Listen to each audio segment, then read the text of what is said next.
नमस्कार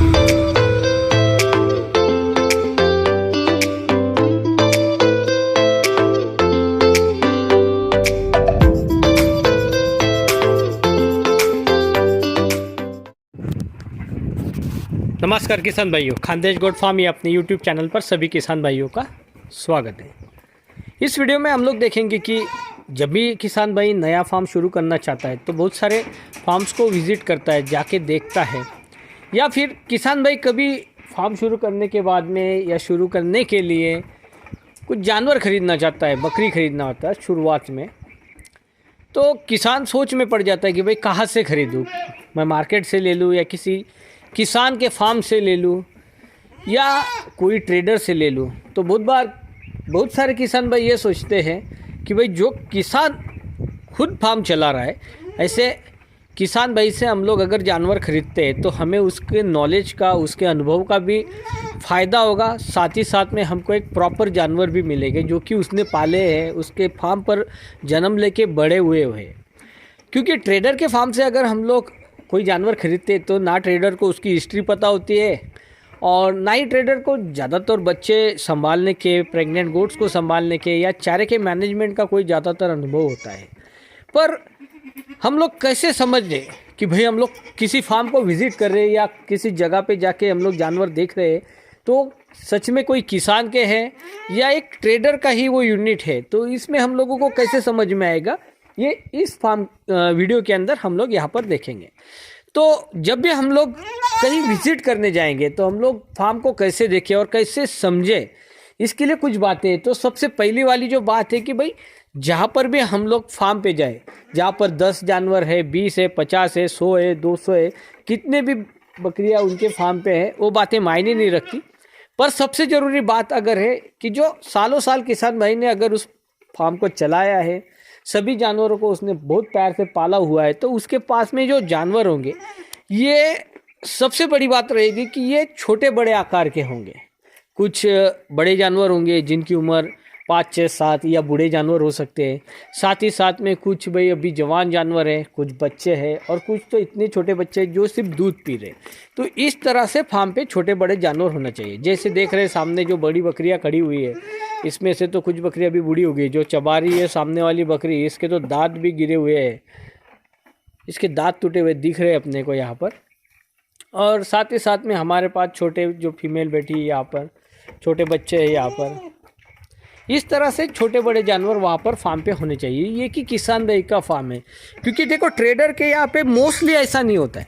ट्रेडर क्या करते हैं, जैसी डिमांड है भाई उस हिसाब से जानवर परचेस करते हैं। अगर किसी का ऑर्डर लिया उन्होंने 10, 20, 25 जानवर का कि भाई 2 दांत में बकरी चाहिए, या लगभग कोई ऑर्डर देता है कि भाई हमको 30-35 किलो का जानवर चाहिए तो ज़्यादा से ज़्यादा ट्रेडर्स के फार्म में एक पर्टिकुलर साइज़ के जानवर ज़्यादा होते हैं।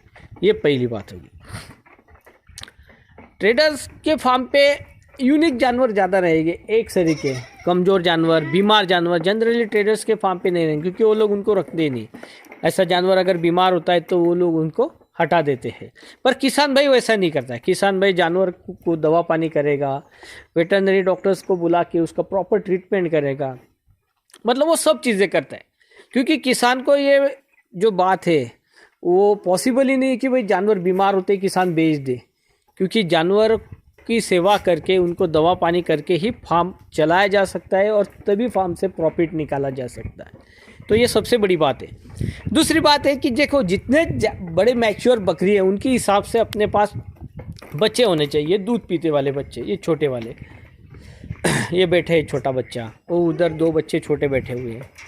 ऐसे देखिए ट्रेडर्स के पास जनरली छोटे बच्चे जो जनरली दूध पी रहे हैं वो होते ही नहीं हैं, या फिर होते हैं तो ये 1-2 थी जो भी एक्सीडेंटली उनके फार्म पर प्रेगनेंसी हो गई है तो वो बच्चे वो संभाल लेते हैं। अगर आप लोग पूछते हैं ट्रेडर्स को कि भाई बच्चे नहीं है आपके फार्म पे या उतनी तादाद में नहीं है, अगर 100 बकरी है तो कम से कम 20-25 बच्चे दूध पीने वाले तो होने ही चाहिए ना। रैंडमली उतने बच्चे रहेंगे, बाकी थोड़े बड़े होंगे तो 10, 15, 20 बच्चे 100 बकरी के पीछे कम से कम होने ही चाहिए। तो ट्रेडर बहुत बार बोल देते कि भाई हम लोग तो बेच देते हैं बच्चों को, उनकी डिमांड ज़्यादा होती है। पर सच बोलूँ तो इतने छोटे बच्चे जो दूध पी रहे हैं, इन छोटे बच्चों का मार्केट वैल्यू बहुत कम होता है और इतने छोटे बच्चे बेच के किसी भी फार्मर्स को फ़ायदा होने वाला नहीं है। आपको जो भी बच्चे बेचना है वो लगभग और कम से कम 20 किलो के अगर करके आप बेचते हैं तो ही आपको उसमें से प्रॉफिट आएगा, अदरवाइज सब बातें झूठी है। तो किसान भाई के पास में बच्चे रहेंगे, क्योंकि किसान भाई का प्रॉफिट जो आ रहा है, फार्म जो चल रहा है वो बच्चों के बेसिस पे ही चल रहा है, तो किसान के पास बच्चे रहेंगे ही। तो कम से कम जितने जानवर है उससे 15 से 20% तो भी बच्चे जो दूध पी रहे, इतने छोटे बच्चे उनके पास होने चाहिए, मतलब 1 से 2.5-3 महीने के अंतराल के।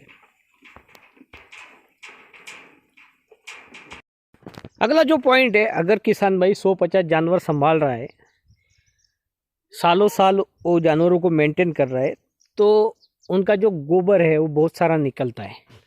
तो किसान भाई से पूछ लीजिए कि भाई गोबर कहाँ रखा हुआ है, और वो देख लीजिए। अगर किसान भाई के पास 100 जानवर है, फार्म पे 100 जानवर है, और 2-3 टोपला भरेगा इतना बकरी का गोबर पड़ा हुआ है वहाँ से, तो ये बात तो क्लियर है कि जो जानवर फार्म पे दिख रहे हैं, ये जानवर लंबे समय से किसान के पास नहीं है, या उस संभालने वाले बंदे के पास नहीं है। ट्रेडर्स क्या करते हैं, जैसा ऑर्डर होता है वैसे जानवर परचेस करते हैं और जानवरों को रख लेते हैं।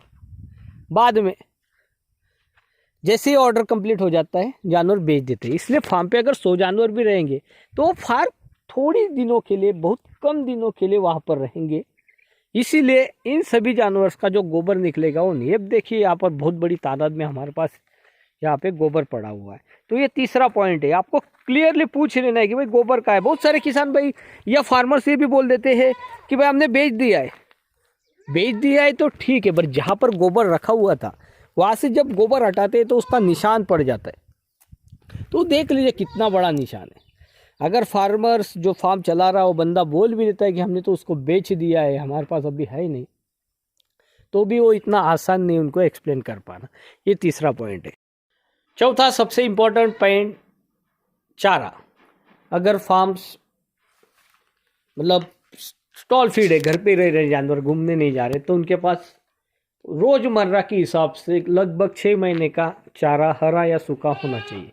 देख सकते हैं यहाँ पर भूसा पड़ा हुआ है, तो देख लीजिए कि जानवर कितने हैं उस हिसाब से कितना भूसा है यहाँ पर, साथ ही साथ हरा चारा है कि नहीं। देखो जानवर अगर बाहर भी चरने जाते हैं तो आपको उनके लिए खुराक लगेगा, तो खुराक में जो खल दे रहे हैं, मक्का दे रहे हैं, उसकी मात्रा कितनी है फार्म पर वो देख लीजिए। साथ ही साथ में थोड़ा बहुत चारा स्टोर करना ही पड़ता है अगर बाहर भी जा रहे जानवर, तो सूखा हो या हरा हो चारे की ज़रूरत है अपने को। तो हरा चारा है तो कम ज़्यादा मात्रा में चारा स्टोर चाहिए। और स्टॉल फीड अगर जानवर है तो जानवरों के हिसाब से तो बहुत ज़्यादा मात्रा में आपको चारे की बुआई वहाँ दिखने को होना चाहिए। भाई अगर आपके पास 50 जानवर फार्म पे खड़ा है और आपने थोड़ा सा चारा लगा दिया है, तो मुझे नहीं लगता कि ये कोई किसान भाई का प्रॉपर फार्म।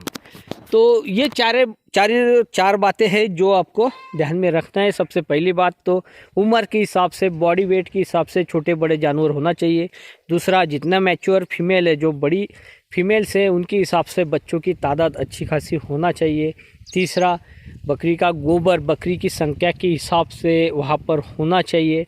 और चौथा, बकरी के लिए चारा, खुराक, चारे में सूखा या हरा, सभी को देख के एक प्रॉपर मात्रा में चारे की यहाँ पर बुआई की होनी चाहिए।